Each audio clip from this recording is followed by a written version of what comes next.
As the Texans face the potential end of their season, well, not actual end, but no hopes for the playoffs, is the frustration being directed in the wrong direction? Should we be looking at the ballers? Let's go inside the locker room. Yeah. Yeah. It's the locker room on YouTube. You know what it is. Let's get it. Hey, locker room. Yeah, we in the locker room. Texas talk. Yeah, you know what we about to do. Localize every angle's what we really do. We the source. We the pulse of the city too. Landlocked. Got the game in the headlock. Localize every time. Can't stop, won't stop. Yeah, we top 2 and we not too. Plugged in daily digital on YouTube. We got taste for days. Opinions to give. We got takeaways. All right, let's look at this Texans matchup against the Jaguars. It is the locker room, number one source for Texans digital content. I am Landry Locker. We are 2 sleeps away from a game that is going to make or break the Texans season. The 2 headlines that I've come up with this week have been execute or be executed. We know that the coaches like to throw out the word execute, or have your season completely executed. Also, neck and Nick Caley and Davis Mills, the duo. Nick. That I got to tell you, I want to re-emphasize this, and shout out to Sleeper for sponsoring the video. My life is better because Sleeper is my scoring app. My life is better. I'm not exaggerating, because Sleeper is now my scoring app. And I already like the game higher, lower, but Sleeper as a scoring app, there hasn't been one person that A, was hesitant because you've been using the 4-letter app for a long time. But B, as soon as they started using the Sleeper app as their scoring app, they said, my gosh, this higher lower is cool. But just as a scoring app, Sleeper is the absolute best. It's night and day. If you want to play higher lower, you can get a $20 free entry, no deposit needed. And you can also get a 100% match up to $100. Just use that promo code LOCKER, and you'll be in the game. I'll talk about what my pick is tomorrow. I'm going to start with some college football. We already did the NFL one. But I just want to show you just some examples of the Sleeper scoring app real quick. So this is what it looks like during the basketball game. The 4-letter one, it's blank, it skips, all that. You got the stats, you got live, you got the details, you got people reacting throughout. You can see up top there that you can go to any sport. The college football score today, I'm following the Cougs, who just took the lead late. So we're keeping up with that. Right there, you have the entire details. It is 100%. I'm not just saying it, the best scoring app. And with the way that the 4 letters have been acting lately, I think the more that you can improve your life without relying on the BS they've been trying to pull, I think the better. They half-ass everything, and then they decide that they want to sit there and do this corporate bullying. And that's not how I'm doing. I'm adjusting. I'm going and watching games at bars. I'll be at Twin Peaks tomorrow for the 11 o'clock slate with Stutes. So I'm on the Sleeper app for scoring. You should do the same, and you should also play some higher, lower. And we'll give a pick a little later on of what should go down with that. I think Nick Caley is having the most fun that he's had as an offensive coordinator. I think he is loving working with Davis Mills. You listen to DeMeco Ryan speak, and when it seems like he's kind of calling out his team, sometimes it feels like he's calling out the quarterback. Sometimes it feels like he's calling out the quarterback. And it feels like a lot of times when he compliments other quarterbacks, it's almost like he's talking about what he doesn't feel his quarterback does. Maybe that's just me in a goofy ass theory, but I just think that when it comes, I don't think the preparation is an absolute skill for CJ Stroud. Quite frankly, I don't know that this system fits CJ Stroud. Like this notion that CJ Stroud needs all this command at the line of scrimmage, I don't know that that's the type of quarterback he is. And some of y'all say, well, what are you saying about CJ? I'm not saying anything. In the Shanahan system, like Brock Purdy didn't have it. Didn't have free reign. Like in the Shanahan system, Matt Ryan, when he was winning the MVP, he didn't really have that much free reign. I think a lot of times it's asking a quarterback to do too much. And I don't know that is CJ Stroud's 100% strength. But I do think it's probably like when it comes to nerding out in the tape, it does feel like that might be something that Davis Mills likes. And that's why I think the Nick and Nick combo is perhaps the most fun that Nick Caley has had this year. Just listen to him gushing about Davis Mills. Well, he's a pro's pro. He's really smart. He approaches every single day with the right attitude. He's locked in, and he handles everything. Operation, he's into the game. He's into the game plan. He studies football. I have a lot of faith in him. I mean, he's been awesome to be around. Took a lot of reps, obviously, in the spring. So this week will be a great opportunity for him to obviously get the bulk of the reps. But I have a lot of faith in him. I mean, he's sharp. The mechanics of playing the quarterback position, he does extremely well. He's a competitor. He takes a lot of pride in it, has great rapport. He's a good communicator, and he's got good talent. He can throw the ball. He's played the game. He's played plenty of football before. So, and we're lucky to have him, and I'm excited to just continue to work through the week. He's done a really nice job. Here's the other thing, the Patriot blowhard thing. A lot of times they like working with guys who aren't as talented as other players. And I think Nick Caley, there's a lot of context clues. We've all seen him. There's a lot of context clues that he's a Patriot blowhard. He's a Patriot blowhard. That's what the offense looks like. It's the way they handle rookies. That's what that looks like. So I'm not sitting here saying that Davis Mills is better. I'm saying the Patriot blowhards, sometimes they value things that override talent. I think Nick Caley's having a hell of a time. Now, that time can come to a very, very, very enlightening, humbling, not ideal ending once you actually have to play a game with Davis Mills at quarterback. That can come tumbling down rather quickly, but I feel like the guy's having the time of his life with Davis Mills. I believed him when he just said what he said. I don't believe everything these guys say, but I believe that he is a Davis Mills guy, which might just kind of add to what people think about Nick. Nick. It's not a great experience with Nick Caley right now. Not at all. What will the Texans have around Davis Mills? And are we calling out and looking in the wrong direction at people who are responsible for this sluggish start for the Houston Texans? Is it time to call out the ballers? We'll get into that in a sec, but let's just give a little update. So there's going to be no CJ Stroud. We've known that for a while. There's going to be no Titus Howard. We've kind of known that since we found out he was in concussion protocol.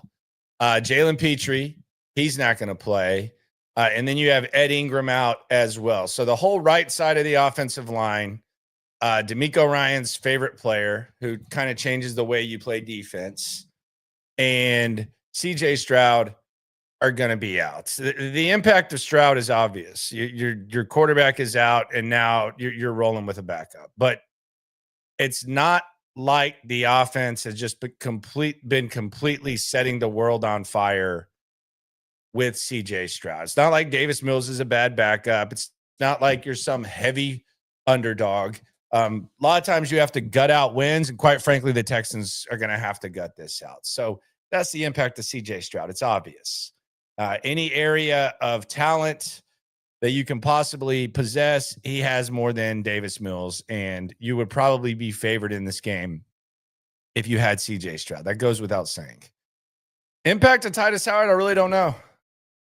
I do think maybe just because it's been so amusing, maybe because it's been out of sight, out of mind, it does kind of feel like the guy that we watched in camp, Blake Fisher, and what he was, which was the worst tackle in camp, arguably. He was bad.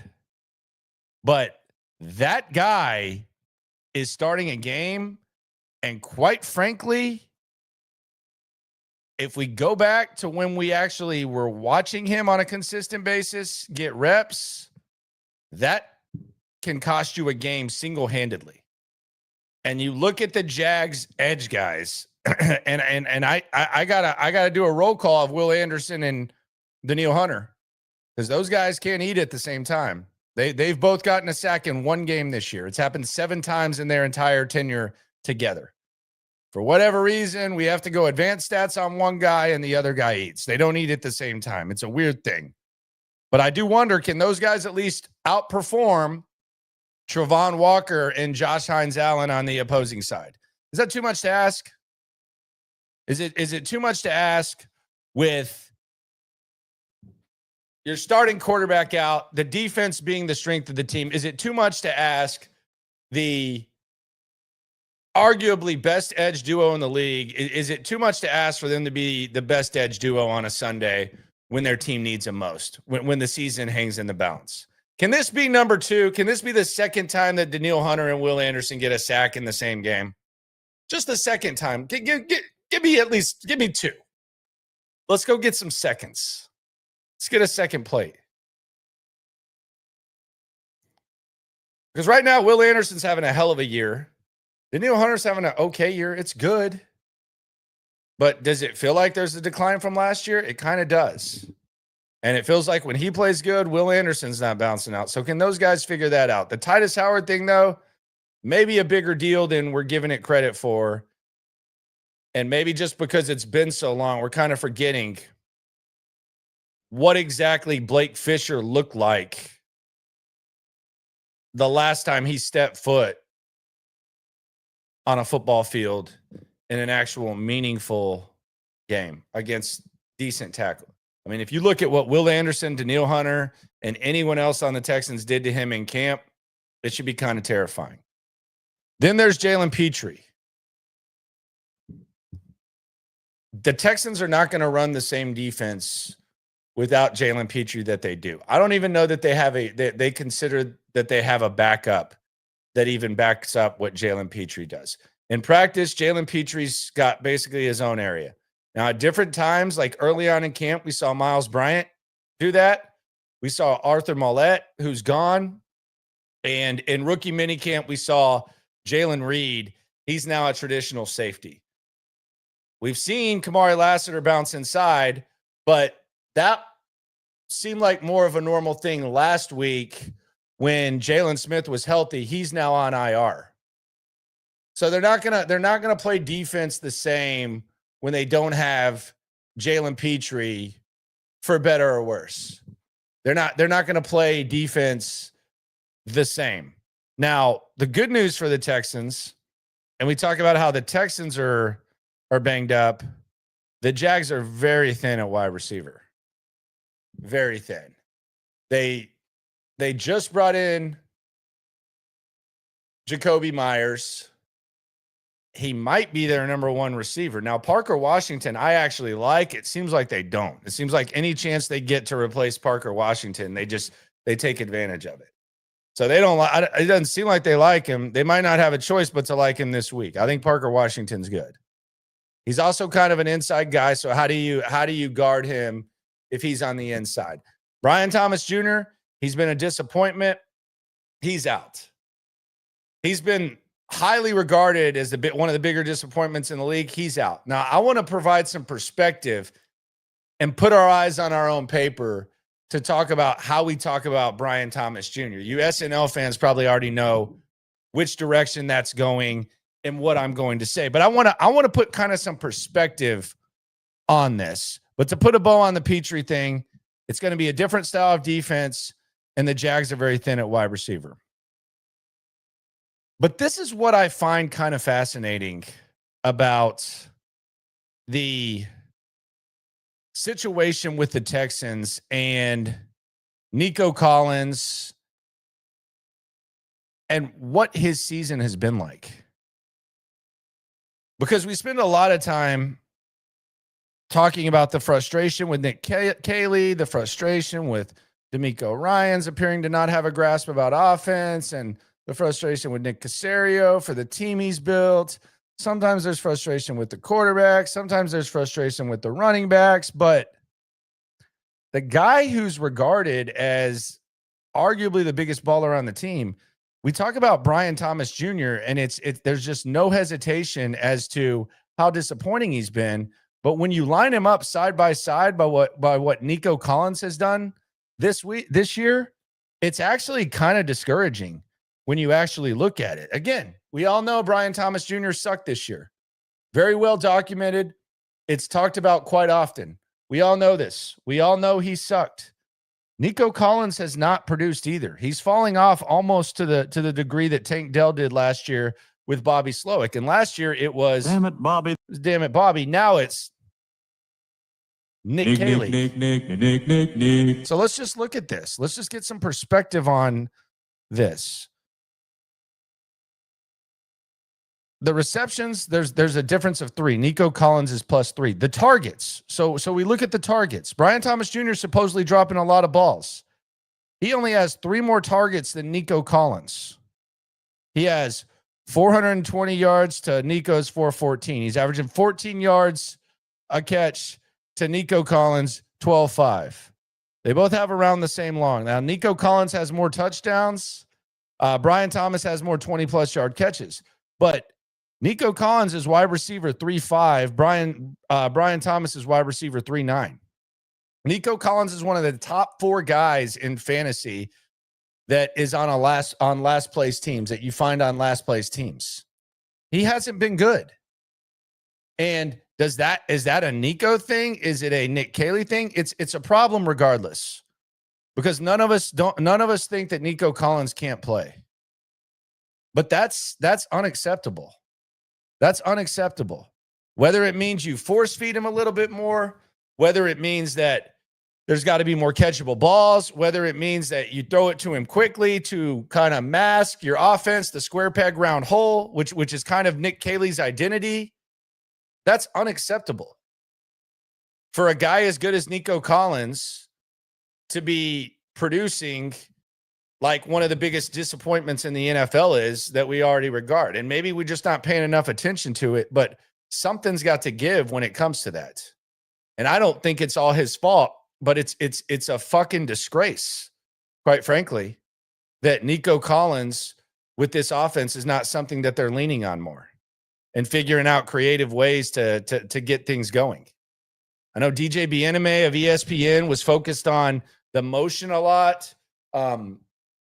I know simps like us look at targets and all that. Whatever it is, get the guy involved. There's no excuse for that.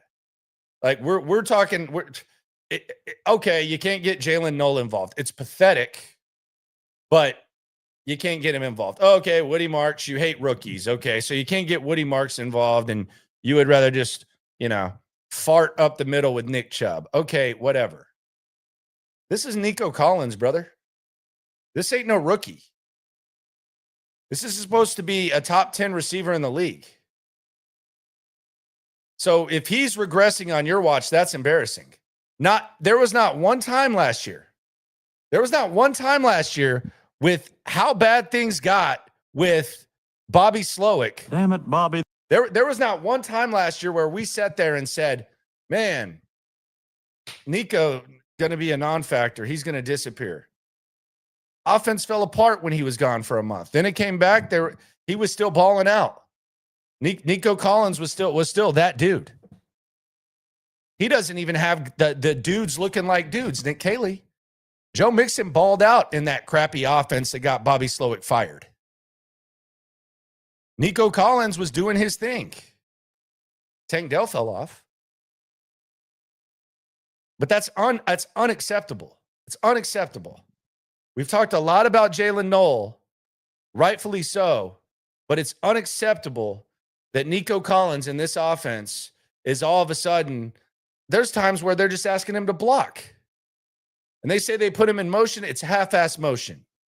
You go look at it. It's half-ass motion. So they need to get him involved. Period, point blank, end of story. Can you count on Nico Collins? We're going to the baller roll call. Can you count on Nico Collins? He's dependent on other things.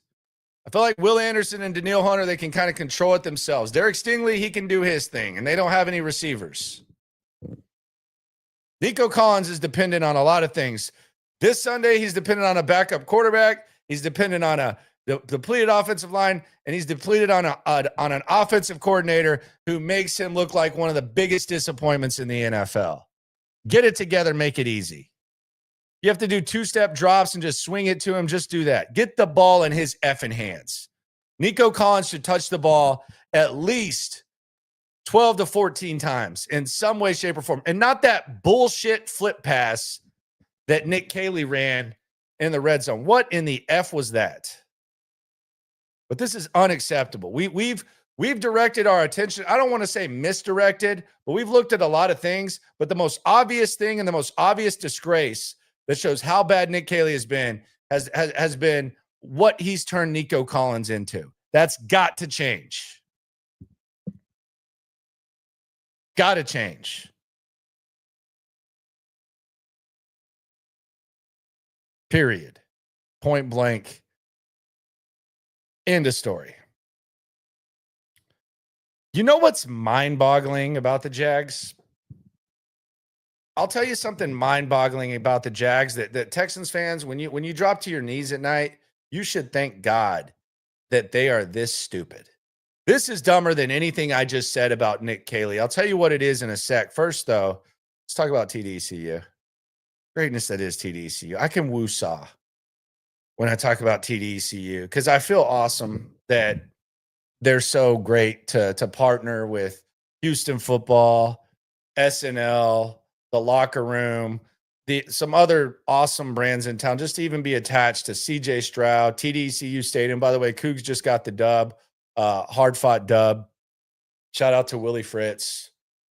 But TDCU is the best. There's so many perks. There's so many benefits. There's so much guidance. They are so responsible, and it is one of the best things that you can have. And you can also rep your team while repping TDCU and having them on your squad. You can score 15% off Texans gear with the TDCU Texans debit card. If you're a Cougs fan, you can get the Cougs debit card. If you want a Buc-ee's debit card, you can get that too. But I think most of you would like that nice, fresh logo Texans debit card. You can get that at tdcu.org/Texans. There's so many benefits, so many perks, including the 15% off Texans gear with the card. Membership required, insured by NCUA. Shout out to the greatness that is TDCU. So we've talked about Travon Walker. We've talked about Josh Hines-Allen. It is wild that the Jags actually took Travon Walker over Aiden Hutchinson at number 1 in 2022. You remember that?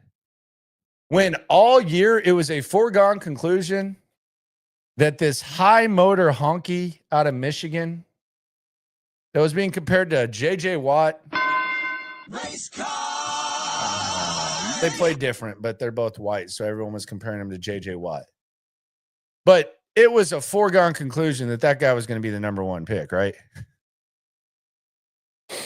Then Trent Baalke, the then GM of the Jags, he just kind of decided that, you know what? I'm going to try to find the next Aldon Smith, and I'm going to take Travon Walker out of Georgia. And he did. And there's been some ups and downs with Travon Walker. He's not a bad player. He's a guy that you take in the top 10. But Aiden Hutchinson has been one of the better defensive players in the league. He just got paid. If the Jags take Aiden Hutchinson, I don't think DeMeco Ryans and the Texans win the division in their first year. And who knows how much things look different after that. But I think that the meltdown can at least be tamed or avoided if you have him instead of Walker. It is mind-boggling that they took Travon Walker over Aiden Hutchinson. But Texans fans, just imagine, because it's scary. I'm not going to lie. It's scary that you have Blake Fisher and Ariante Arcery at tackle, and they're going to have to block Hines Allen and Travon Walker. That's scary. Imagine if it was Hines Allen and Aiden Hutchinson. They wouldn't be just a 1.5 point favorite. I can assure you that. So shout out to Trent Baalke for doing that. What an absolute crazy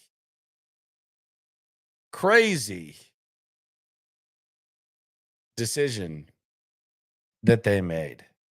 My goodness. That one's got to hurt them. You ain't never hate. Swarm. ESG Soccer says, how cooked are we? Poached, scrambled, over hard. I don't think they're cooked. I think that this is a winnable game.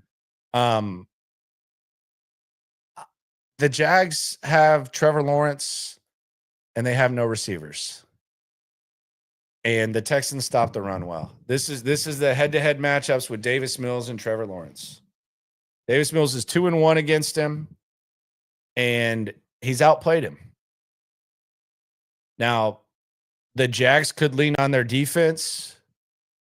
The Texans' offense, we know they got the ability to wet the bed, but it's not far-fetched to think that Trevor Lawrence might just go out there and lay an egg. It's not far-fetched at all.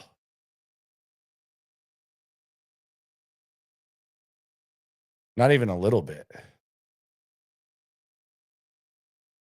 So I wouldn't completely dismiss, and I wouldn't completely sleep on that at all. I want to talk about something else that's kind of fascinating, but we just mentioned the high motor honkies, JJ Watt and Aiden Hutchinson. In the spirit of that, I'm going to go with the grit sleeper pick for tomorrow. This is what I'm going with my grit sleeper pick. You can get involved in this again. You can get the 20% or $20 free entry if you so choose. You can get 100% match up to $100. Use the promo code LOCKER. But I'm going to go with Gunnar Stockton against Mississippi State over 238 yards, higher than 238 yards. I'm going to go with Parker Kingston out of BYU at that 11 o'clock Tech game, higher than 56.5 yards. And the Bear, one of my favorite players to watch in college football. We're getting this over at 11 o'clock. We're going to get going. We got the 4-1 right there. We're going to roll with that. That is tomorrow's 11 a.m. sleeper pick. We're going with the grit. Stockton higher than yards, Kingston higher than yards, and Bear higher than yards. That's the grit. Download that sleeper app, use it as your scoring app, and do what I did. You know what else is kind of fascinating though? We're talking about decisions that the Jags have made. The Texans have done a terrible job of weeding out lingers. Pineapple Express is one of my favorite movies with James Franco and Seth Rogen. That may kind of surprise some of you people. I do mean you people. High-grade marijuana called Kush on the streets. But I think that lingers is probably one of my favorite parts in it when they're talking about that, when he goes and picks up the sack and then the guy asks him for pills. I don't think there's a bigger example of lingers than the Texans running back room. How crazy is it that there hasn't been much top to bottom explosiveness at the running back position, and Dameon Pierce and Dare Ogunbowale have been in the running back room for 4 years? That's nuts. Like that is absolutely insane that Dameon Pierce and Dare Ogunbowale have stayed in the Texans running back room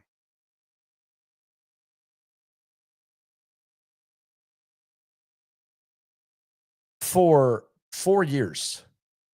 I think there was a time when the running back position was undervalued, and I think that top end running backs were almost looked at as like extremely replaceable.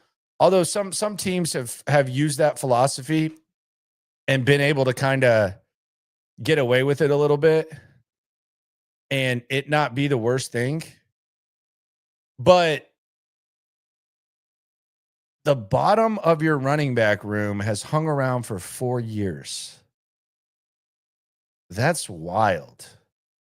It's actually, you know how I am during the draft when it comes to running backs. It's a frustrating thing, but that's nuts. You ain't never hate. Swarm. EPAD says, just want to acknowledge the stash gang. Fire TMU. Yeah, it's kind of the peach fuzz. It's kind of like the Native American side of me. The facial hair is a tough thing. I don't know how long I'll keep this going. Probably not too long. Stoots can grow the stash. Not great for me, but it is November, so I do it a little bit. The Texans definitely play favorites. I just don't know that Dameon Pierce is one of their favorites. I don't know how he's hung around here as long as he has. It's one of the more fascinating happenings that has gone down around here in a big way.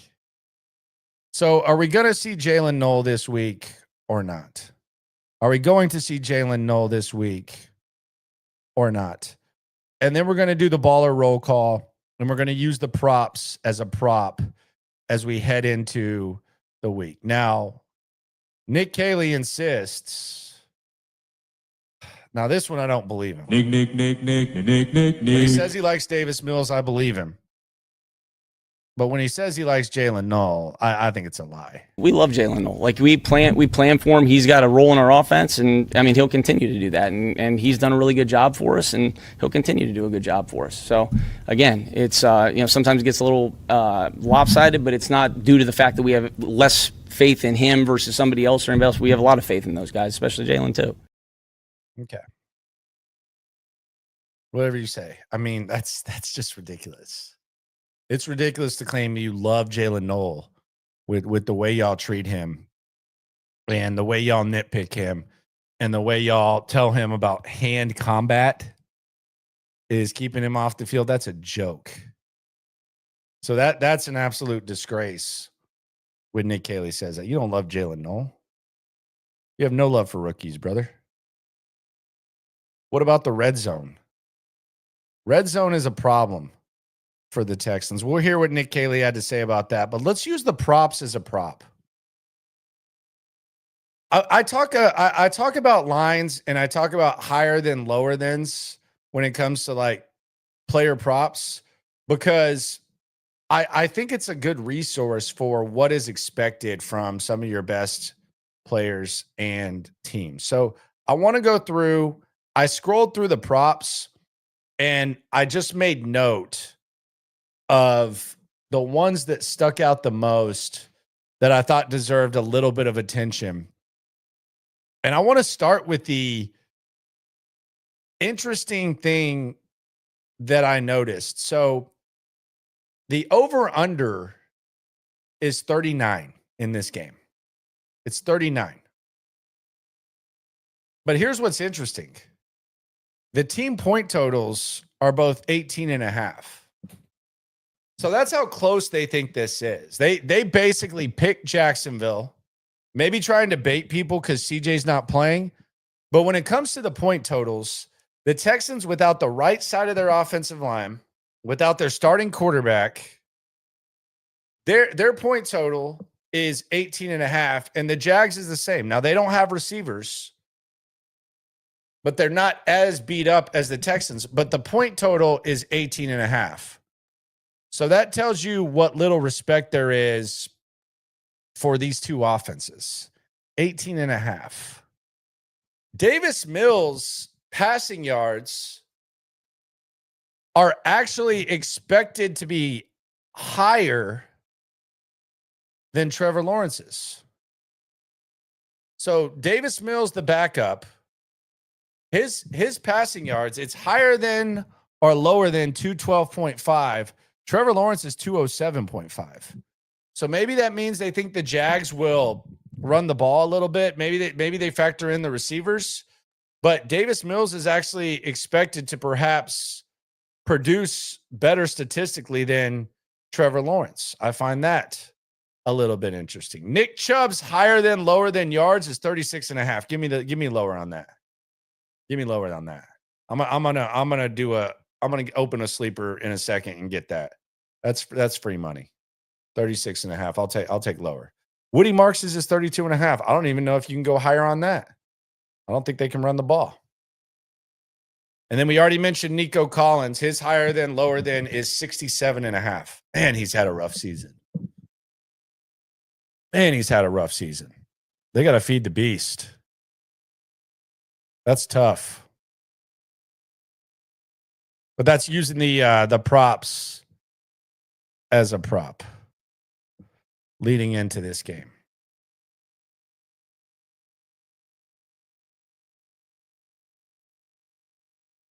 But they don't really plan well. And they suck in the red zone, the Texans do. And you don't have the freebies for Kyrie Fairbairn. Here's Nick Caley talking about what they need to do in the red zone. Not good enough, obviously. Be able to, every week, depending on what teams do, we're trying to find the best thing to do. We're inside the one last week. We didn't punch it in. Disappointing. I think ask everybody to a man, like we got to get a yard, and we didn't do that. We didn't execute. We hurt ourselves with penalties. So we got to be better, starting with me, starting with our staff, starting with all of us players. We got to do a better job of that. Those are points at stake there, and talk about trading field goals for touchdowns, and cumulatively it adds up, and we want to be better than that. So pretty straightforward there. There's that word execute again. Okay, coach. Whatever you say, execute. Gotcha. Might as well plead the fifth when you go up there. Way too much talk of execution from this team. They make it sound so easy. I fear that DeMeco Ryan still has that old school, got to line up and get a yard. We heard him say it. We also heard him say that perhaps they needed to change what they do, but DeMeco says a lot. He doesn't really have a direction when he goes up there and speaks a lot of times. So that's just kind of where DeMeco goes and what happens with him. But I just think the QB sneak is something that they need to really, really value, and maybe just throw the ball and not run. I think asking this offensive line to win physical battles is like asking Jim Abbott to get on the monkey bars. Like, it's not. It's cool. You can sit there and say, yeah, you just got to get across. He's the one-arm pitcher, for those of y'all that don't know. It's not realistic to ask that. So they can ask, they can teach, they can do whatever. We're over halfway through the season, and if every Tom, Dick, and Harry knows that y'all should probably not be doing that, then y'all should probably figure it out by now and figure out what the hell you got to do instead. I don't have much trust that they'll be able to do that, but they're going to have to figure it out. And if not, I don't know what the consequences are for the people in that building. I know from a season perspective, you're not going to the playoffs. And you're probably not, even if you do win. Playoffs? But that's a wrap if you fall 4 games behind Jacksonville. Taking into account you probably more times than not have to win 9 or 10 games. If they fall down to 3-6, I mean, does this team seem like they can go 7-1 with the schedule they got remaining? The answer is no. This isn't like some overreaction. We've laid this out. It's been very fluid, and they haven't found ways to win. And I think perhaps, much like we talked about with Nico Collins, I think we might need to look up at the top of the depth chart when we start talking about reasons why. Top of my depth chart in my house is Dan from Texans Turf. He is my guy. I talked to someone today. They are a customer now as well. They talked about exactly what I tell you about, how stressful it is to try to find turf. These guys are slime balls. A lot of these guys, they will lie to you. They will try to jack up the price. They will give you a minimum price. and not work with a job that they consider too small. They will not put much thought into it. They won't put the drainage there, and they don't do it in a timely manner, and they don't know what the hell they're doing. Dan the Man is such a big deal that he's done small jobs like mine, and he's done some of the biggest cribs out there in the River Oaks area that you can possibly imagine from people that you know and know very well who they are.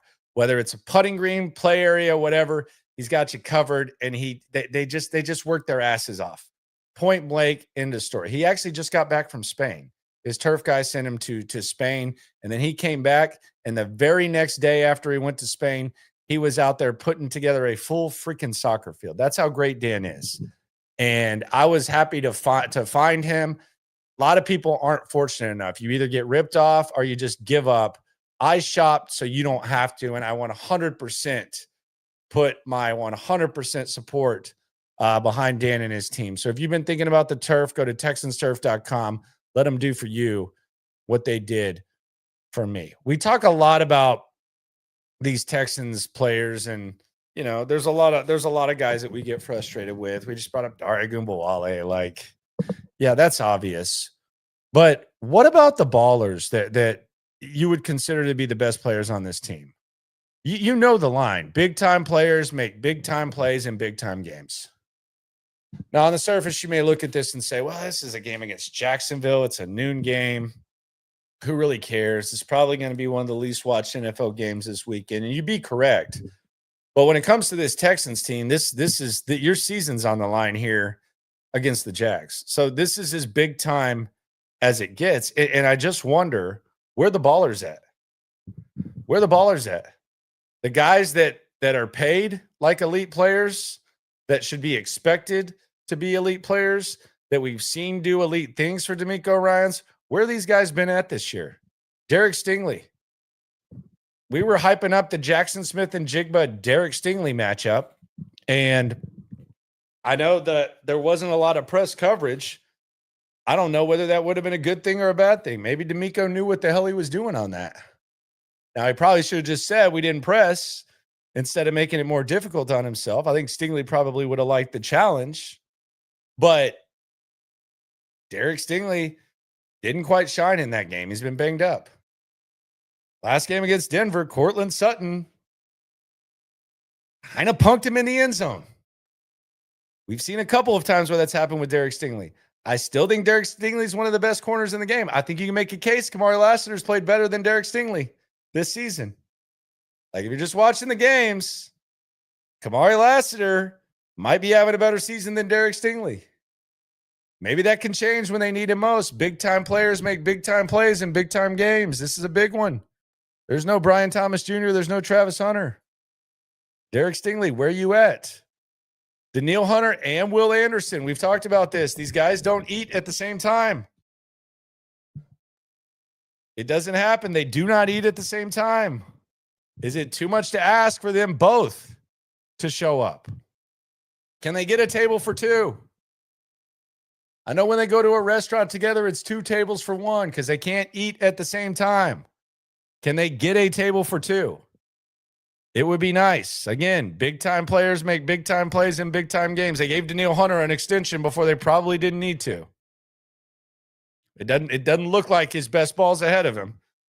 I would love to see the Danielle Hunter from last year and the Will Anderson of last year and this year show up at the same time. And then Nico Collins. Where's Nico Collins at? This is not just a Nico Collins thing. I think Anderson and Hunter, it's a little bit different situation. Nico Collins is dependent on some people that we probably consider buffoons at this point. Can Nico Collins show up? Can Davis Mills throw him catchable balls? Can the coaching staff make it easy for Nico Collins to get the ball in his hands? It's time for the ballers to step up. CJ Stroud's not playing. You got some guys out. It's time for the ballers to step up. It's time for the coaches to execute. Fuck this player stuff. The coaches got to execute. Sick and tired of this. We put them in the right spot. This isn't too much to ask. 2 of your 3 wins have been against teams that were more beat up than this. You got to get your ass out there. You got to handle business. That goes for the coaches and the players. The top end of this roster, these guys who are Pro Bowl caliber performers, show the hell up when you need to most, when your team needs to lean on something. They're looking for something to lean on. They can't lean on their quarterback. They can't lean on their starting offensive line. Show up. It's time for the big ballers to show up. I'll be out there Sunday. Let me know if you're out there. Holler at us. Be watching college football tomorrow. Shout out to Sleeper. Again, we got that grit pick. Stockton, higher than Kingston, higher than the Bear. One of my favorite players in college football, higher than 192. We're getting started right at 11 in more ways than one. $20 entry if you haven't done it. No deposit needed. Best scoring app in the game. Most fun game around. And you can keep up with that while you're looking at those awesome scores. So shout out to Sleeper for doing what they do. Texans Turf, TDECU. Let's feast. It's a big game. Don't let anyone minimize it. It's a big game. The season is in the balance. Does that mean they're going to the Super Bowl? No. I've had some smart asses say, oh, this team's already done. Look, this is just about them. This is just about them surviving and that not being a thing. I get it. No one's betting on that, but they got to figure it out. Appreciate y'all for rolling through. Let's enjoy the effing weekend. Let's go. If it's up, then it's up. We number one. You don't need to try your luck. Locker room, yeah, we in the locker room. Texas talk, yeah, you know what we about to do. Localize, every angle's what we really do. We the source, we the pulse of the city too.